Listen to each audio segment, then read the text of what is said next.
Pero sa kabilang banda naman, Nelson, so tapos tayo sa Senado.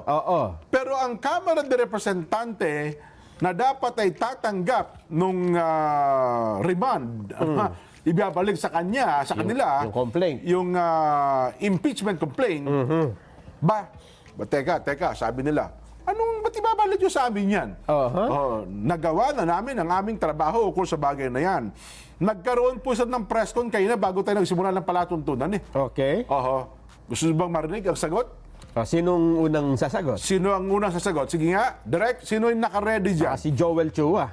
Manila Representative Joel Chua, may reaction siya eh. Hindi, isa ata, yung babae, yung taga Luis Tro. Si Luis Tro muna. Beatrix muna. Sige. Ng Batangas. Ano po masasabi nyo, Kong, Beatrix? Well, in my opinion, as one of the member of the panel of prosecutors, to give way to the clarification which we want to seek from the impeachment court, I would defer receiving the articles of impeachment from the Senate, including whatever orders they will be transmitting to us. At yun na nga mga kabayan, pag-usapan nga po natin. Ito pong panibagong issue na naman po patungkol nga po dyan sa impeachment na yan. Mantakin mo mga kabayan isinoli na nga po yan pabalik ng Senado. Diyan nga po sa Kamara. Mantakin mo mga kabayan itong si Luis Tro. Kung sa mga hindi po nakakakilala kay Luis Tro mga kabayan, ito po isang attorney na nagtago po ng kanyang mister na may warrant of arrest. Anong tawag po dito sa attorney ganito? 'Di ba? Attorney ka, alam mo yung tama at mali. Tapos itatago mo yung kasama mong may warrant of arrest. Ang tawag sa'yo, engot. O eto, balik tayo mga kabayan. Etong engot na lawyer na to, ayaw pong tanggapin yung impeachment case na isinoli sa Kamara. Etong si Attorney Luis Tro na yan mga kabayan. Kung ayaw mong tanggapin, di mas maganda, i-dismiss mo na lang yan, ma'am. Para wala na po tayong pahirapan pa dito. Di ba? I-dismiss mo na lang. Total, ayaw mong tanggapin eh. Di ba? Magaling ka pa sa mga senador eh. Ilan lang naman ang boto mo. Di ba? Ayun, wag mong tanggapin. I-dismiss mo na lang. Total, ayaw nyo tanggapin dyan sa Kamara. I-dismiss nyo na lang yan. Total naman bilang attorney, pangunahin kayo sa lumalabag sa batas lalo na ikaw. 'Di ba? Inamin mo na itinago mo ang iyong mister na may warrant of arrest. Tuloy-tuloy mo na. Sanay naman na kami sa mga galawan mo 'Di ba? Ayan na, i-dismiss mo na yan panoorin nga po natin yung ulat patungkol nga po diyan. Ayun, ito na ang sinasabi natin, Nelson. Naku po. Nagbanggaan, naguntugan, head-on ba ang tawag natin dito? Ang Kamara at ang Senado sa usapin ng impeachment. Yan bang tingin mo, nagbanggaan na? Mukhang, kumbaga sa chess ito, ay stalemate. Deadlock. Tabla. Walang makagalaw ngayon. Sa tingin ko naman, ito ay... sa tingin ko ay parang okay naman. Ganun ba? Kasi sa isang kaso sa natural na daloy ng kaso sa isang hukuman, talaga namang may pagkakataon na pagka tiningnan, di ba? Kuminsan, doon pa lang sa prosecutor, pwede sabihin, ay, wala ito. Yes. Ulitin nyo hindi natin ito pwedeng isampa sa korte.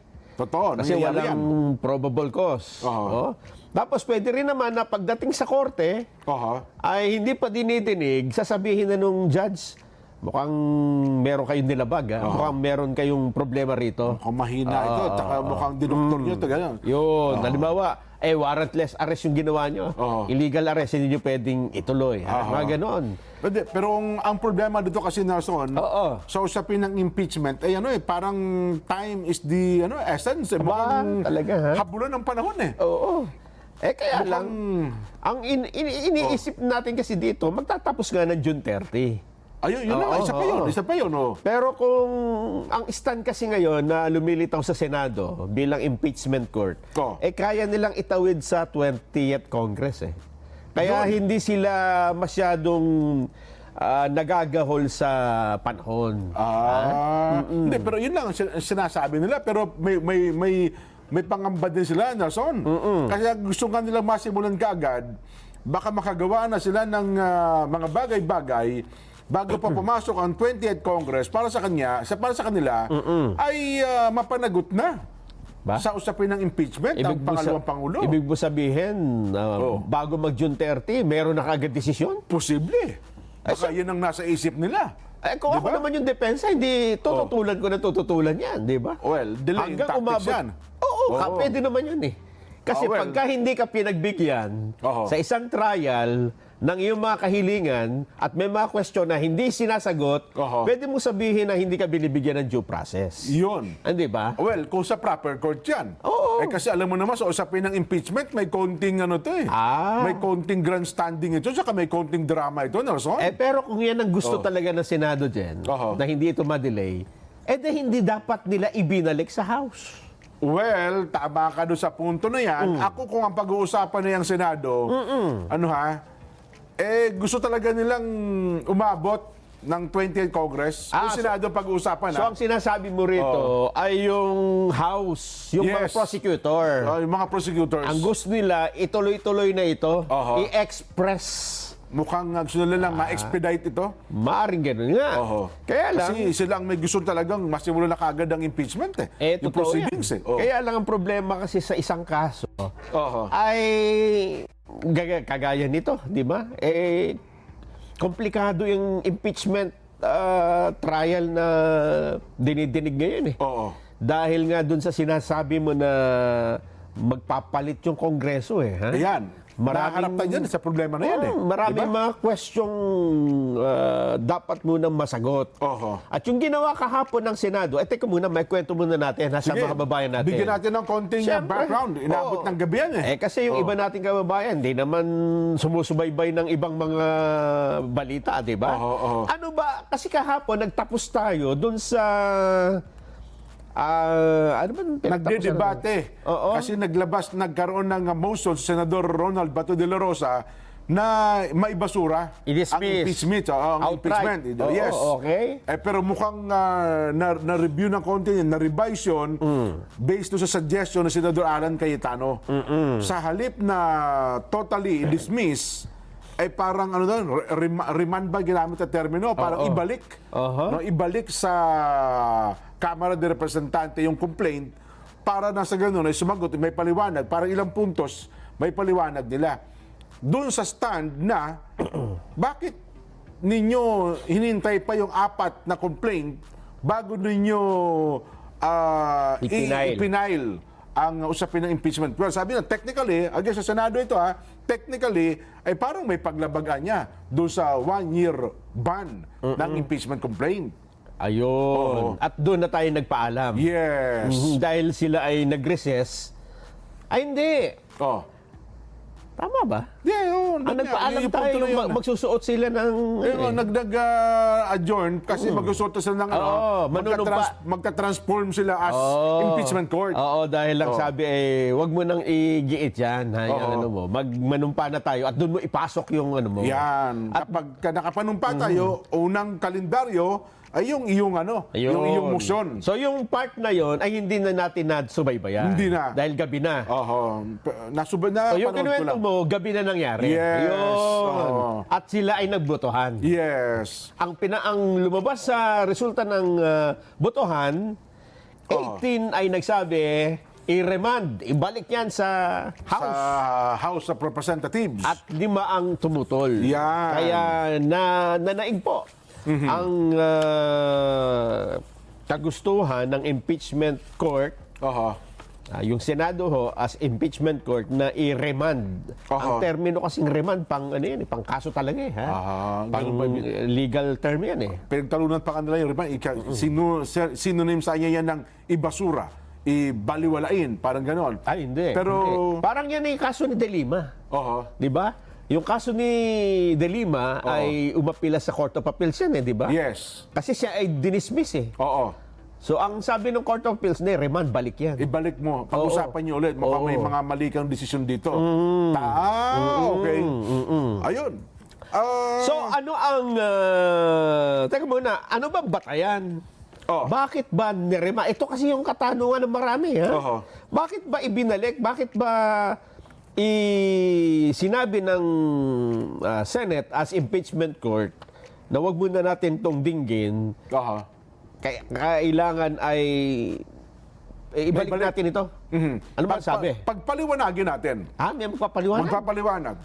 Senator Judge Alan Peter Cayetano. Ayun. Kasi malinaw, parang, again nga, nirevise na kasi yung motion ni Senador Bato de la Rosa na sa halip na i-dismiss ay remand. Pakinggan natin. Senator Judge Alan Peter Cayetano. Ano ba paliwanag dyan? We can dismiss it today. We can remand it to the House of Representatives or pwede natin ituloy bukas. If we dismiss it today, based on the ground that it is violated the Constitution at more than once na po ito na-file in 1 year, we don't have enough time today to debate that. As the minority leader said, yes, we can take judicial notice of the dates, pero I wanna see the documents. Kailan ba talaga nag-file, sino final, etc. So aabot tayo bukas and even tomorrow with 23 opinions dito. My point is, Mr. President, I cannot in conscience, as a lawyer and as a senator judge, just make that rash decision that it violated the 1 year. I mean, ngayon ko lang nalaman na pwede yan, or if we were thinking about it the last few days, pero ang Supreme Court nakailang araw na, nakailang linggo na, hindi rin nagdedesisyon pa. So, mabigat tong puntong ito. That's my appeal to Senator Bato, na mabigat desisyonan ng dismissed based on it has not been filed, that we violated the Constitution na mahigit isang beses tong final. So ang kasi ang nauna ng sinabi ni Senador De La Rosa ay may constitutional infirmities. Tama. Kaya dapat i-dismiss. Ang sabi ni Senador Cayetano, mabigat kung dismissan. Ibalik na lang muna natin at ipaliwanag ng House kung nilalabag nga ba ang 1-year ban sa pagpapile ng paghahain ng impeachment. Siguro pakinggan nga natin yung sinabi naman ni Senador Bato. Ayan. Yung nauna na pinagbasihan nung pagre-remand ng impeachment complaint. Paliwanag mo nga, Senador Bato. Yan. I respectfully move that in view of its constitutional infirmities and question on the jurisdiction and authority of the 20th Congress, the verified impeachment complaint against Vice President Sara Zimmerman Duterte be dismissed. Ayan, ang pinagmulan yan, Jen. So, nanaig ang motion ni Senador Judge Alan Peter Cayetano. Sa halip na i-dismiss, i-remand na lang. Kasi kung dismissal lang magiging ano nyo, magdidebate tayo. Sabi niya, hindi tayo matatapos yan. Kahit ilang araw tayo. Siyempre, may pro, may sang-ayon, may mga hindi sang-ayon. Walang katigil-tigil na debate yan. Ngayon, kung ang kinu-question nyo lamang yung punto na yan, edi tignan natin. Ibalik natin sa Kamara de Representante, ipaliwanag nila yung mga puntos na pinalutang ni Senator Judge Ronald Bato de la Rosa. So, ang nangyari ay nagbotohan. Nagbotohan sila. Anong lumitaw sa botohan dyan? Paano bumoto ang mga senador? Nagkaroon po ng panunumpa. Hindi pala panunumpa. Natapos na nanumpa. Tapos na. Tapos na nanumpa. Nabigo yung tinaguriang sana ba yun? Una, hindi natuloy yung ibasura kagad. Hindi. So, tinanggap ni Senador Bato de la Rosa yung suggestion ni Senador Alan Cayetano na i-remand na lang. At pumunto na nga doon sa sila ay divide na ang House. Sino ang may sang-ayon na ito'y ibalik na lamang natin sa Kamara? At sino naman ang ayaw Nagtaasan ba na kamay? Nagtaasan ng kamay. Yun. O, itaas ang kamay. Binilang eh. Ang nagsabing ibalik sa Senado, sa Kamara, 18. Ba? Madami. 18. Overwhelming talaga. Ayan, bilangin mo. Baka sobra yan, ha? 1, 2, 3, 1, 2, 3, 4, 5, Lagarda, 17, si 18. Lito Lapid, ang taas ng kamay, eh. Oh, nasa sulok siya eh. Oo nga. Doon sa nakapag-participate sa botohan eh. 2 bilyar, nakataas ang kamay. Yes. Ayun, no? No, ha? Ayan. At ang nagsabi no, hindi. Pag-usapan na natin yan dito, magsimula na tayo ng pagdinig. Ay 5 naman. Yun. Sa pangunguna ito ni Minority Leader Coco Pimentel, Rizal Tiberos, Nancy Binay, Grace Po, at meron pa isa. Gatchalian. Yes, Rex Gatchalian. Yan. So, ayun na ang nangyari. Ngayon ng umaga, ay mukhang ipinadala na nga. At binigyan din po ng somon ang tanggapan ng pangalawang Pangulo para ipaliwanag naman ang kanilang punto do sa napag-usapan sa Senado kahapon. O, ibig sabihin, ang impeachment complaint ay buhay pa. Yes. Hindi kahulugan ng remand ay dismiss, di ba? At hindi tinitigil ang proceedings. Yes. Kasi nagtuloy yung pagsahain ng summons sa Vice President.